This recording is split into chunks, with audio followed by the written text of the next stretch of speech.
What's good, people?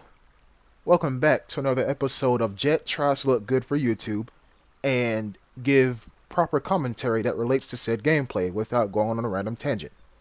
Trust me, it's a hassle. But before we get started, this is my second channel, and at the time of this recording, I'm at 725 subs, so we're not going to be able to reach 1,000 by the end of the year, which was my goal. But I'm gonna still ask you to subscribe because I stream there Wednesday and the weekends playing this game in particular. So if you enjoy what you see here, then head over to that channel and subscribe. Now that that's done, let me go ahead and tell you, don't judge a book by its cover. And what do I mean by that? Well, you had plenty of time to look at the damn pregame lobby screen, right? Watch this.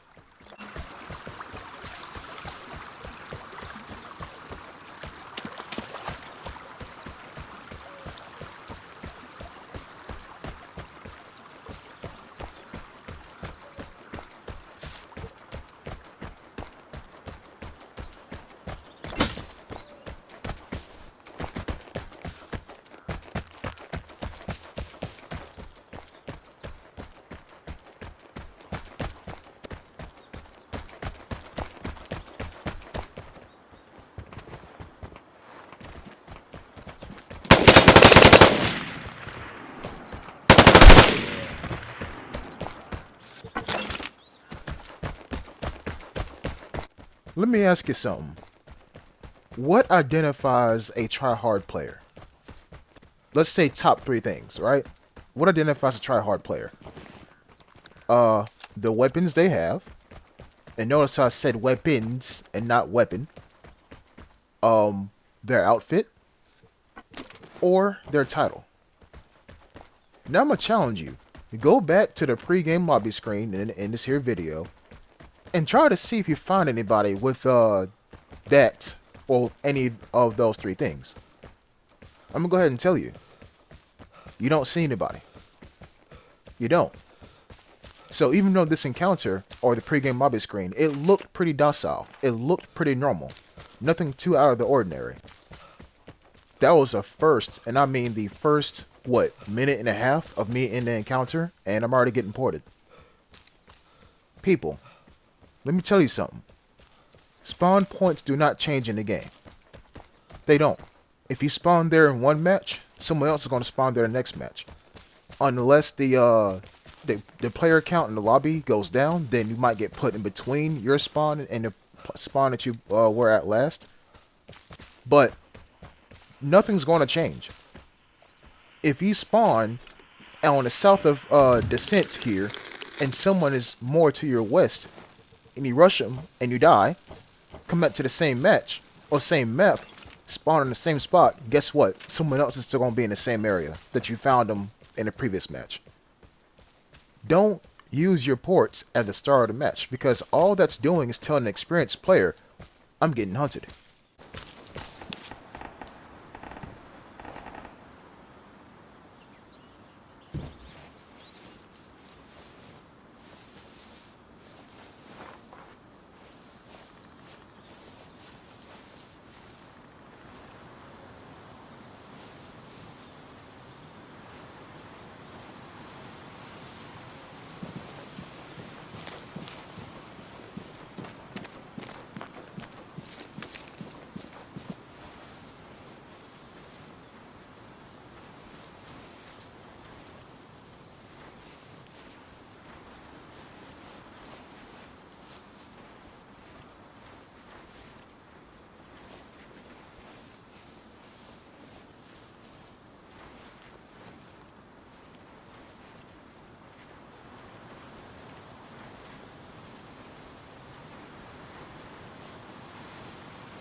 You see, there's one thing that I do in every single, and I mean every single one of my videos that I put up on YouTube regarding this particular game that doesn't get enough recognition by, well, not recognition, but more like um, revelation to the average, if not normal player.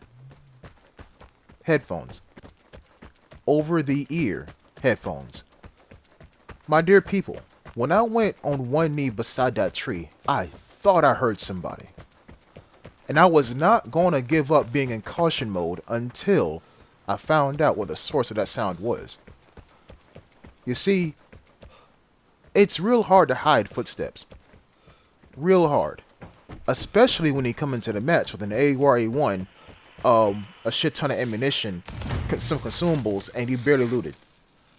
Weight plays a factor in the game. In layman's terms, the more stuff you have, the heavier you are, the lighter your footsteps. Makes sense, doesn't it?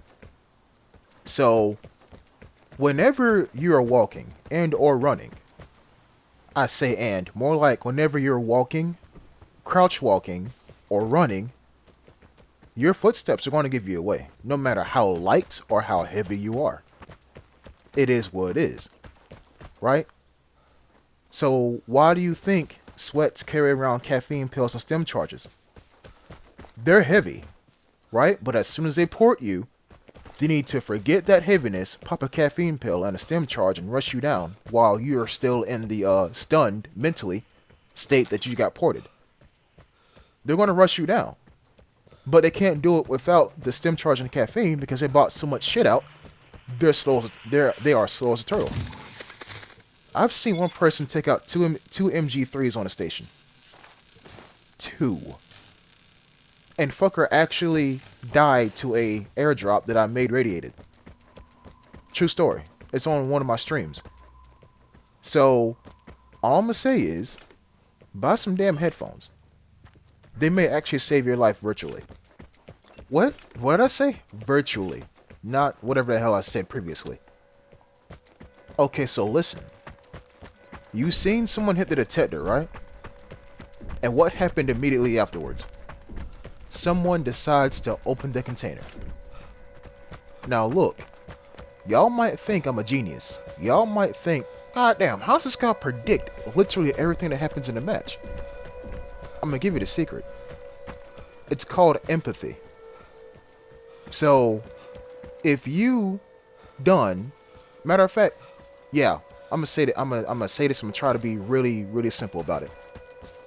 If you hit the detector and you saw nobody near you, what would you do? Go for the riskiest thing around, because you know there's no risk. But to the person who's running toward you that you discounted, that's your risk. And remember, I am one who just plays the game regularly, and I just so happen to remember like 80% of things that happen to me. It is what it is. I'm gonna toss the radiation grenade right there, where the airdrop's gonna land at. I spot that window open. The plane is near. Get ready for the airdrop. Right, I spot that window open, and I'm like, is anybody in there? Right? So that makes me slow down and think. Well, I kind of ran past her at the start of the match. And I'm like, what? Why is the window open?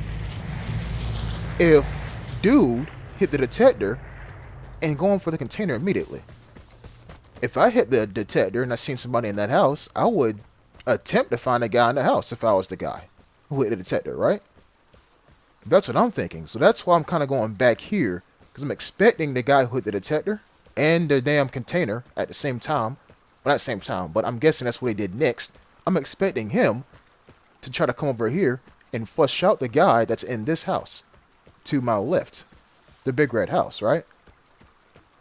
But I'm walking underneath this bridge, and when I come up this hill, I get hit with radiation. So I'm like, okay, someone had to flush the original guy out that was in that house.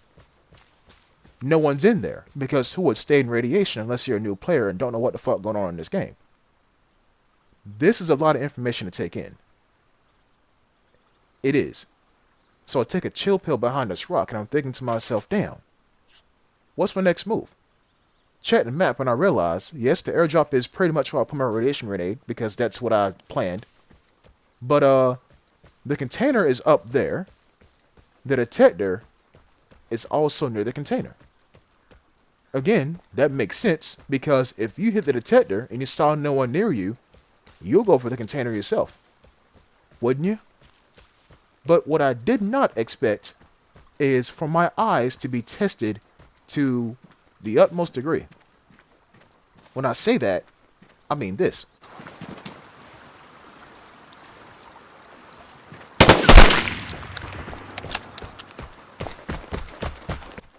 Yep.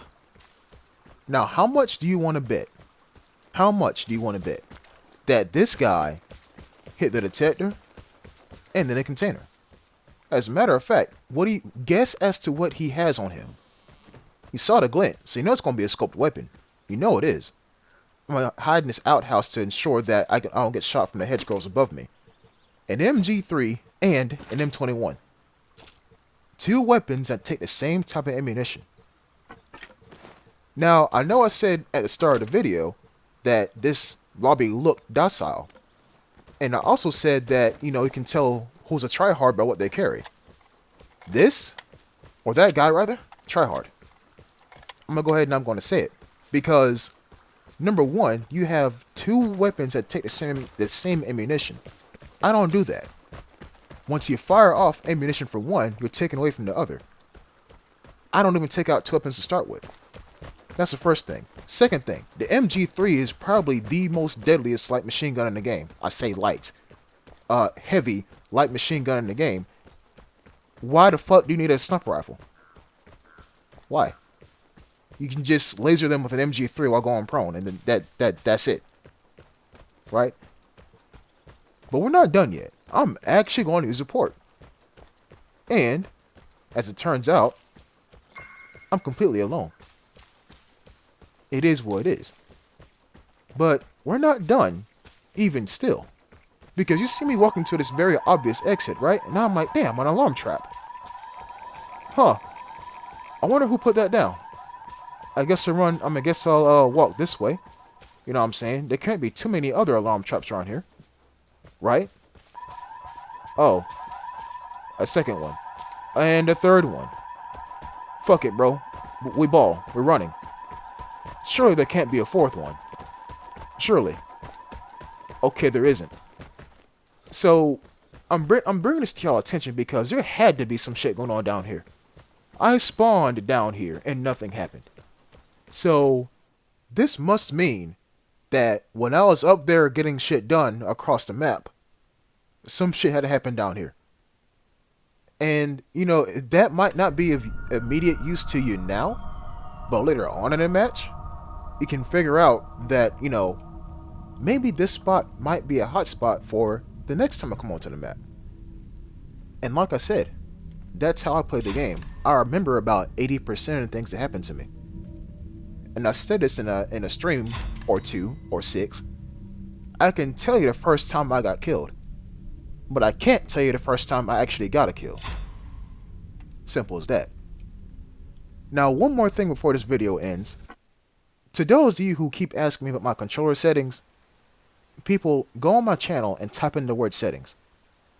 That's all you gotta do. And I will say this, and I will end the video. Just because you have my settings does not mean you'll shoot like me. It takes shootouts, people. The same things that I post every day at midnight. You can have the bread, but if you don't have the meat, you don't have the sandwich. That's my advice to you. Thanks for watching, and I'll see you next time. Until then, peace.